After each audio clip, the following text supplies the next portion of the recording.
Imagine playing baseball with Frank Capone as a young kid. Who would have thought that someone who you played baseball with would grow up to be a gangster and end up getting killed in a mob shootout?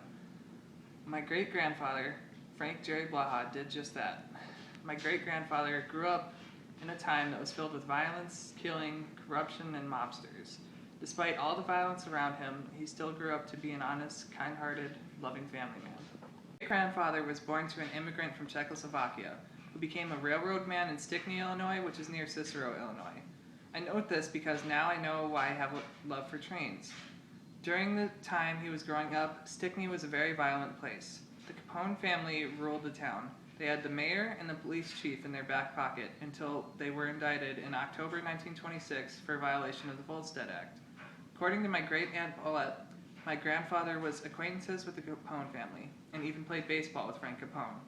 Interesting enough, Frank Capone was gunned down on April 1st, 1924, when police officers shot him down when he was using his mobster influence to command voters during an election in Cicero. Despite knowing the Capone family, my great-grandfather chose admirable, honest jobs as a young man. No one knows what a pin setter is. My grandfather loved bowling as a young man. His first job was that of a pin setter in the only bowling alley in Cicero. He had to manually set the bowling pins while people were bowling. He had to be quick at it or he might get bowled down himself.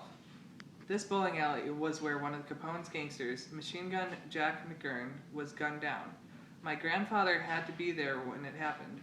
According to my mom, my great-grandfather loved to bowl. Although my great-grandfather had a great love for bowling, he knew he could not make a career out of it, so he started doing his long life career in milk.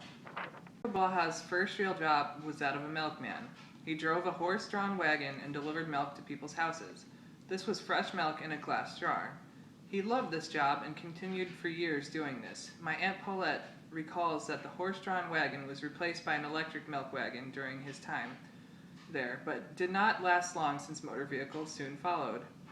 According to my Aunt Paulette, during this time, before he married my great-grandmother, he was shot in the back by mobsters because he crossed a picket line during a strike. He did not talk much about this, but the scars were there to tell the story. He then met my great-grandmother. Even though my great-grandfather had a great passion for milk, he took a job at the Merchandise Mart in Chicago to start his family. Blaha got married and took a job at the Merchandise Mart in Chicago, which was built by retailer Marshall Field and Company. It is one of the largest commercial buildings in the world. This is where he started his business career. He worked there for a long time. My mom says because he worked there, he was one of the first people to ever own a TV.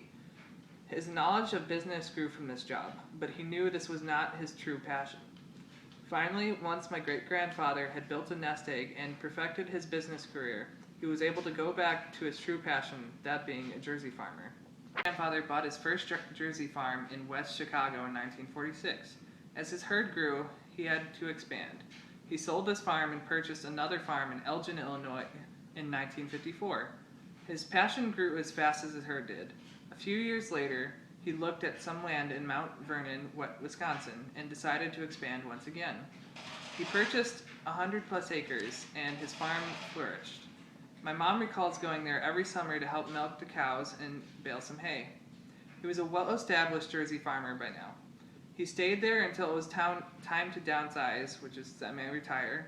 His final farm was a small farm with just a few. I shared with you the story of my great-grandfather, Frank Jerry Blaha.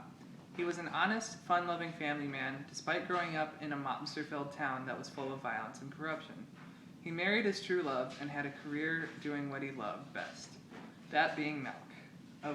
One of those things I find fascinating about him was how much he and my great-grandmother loved each other. My great-grandfather died on December 12, 1999, right before I turned 7 years old, and right before my sister was born as well. My great-grandmother also died that same day. They say she died from a broken heart.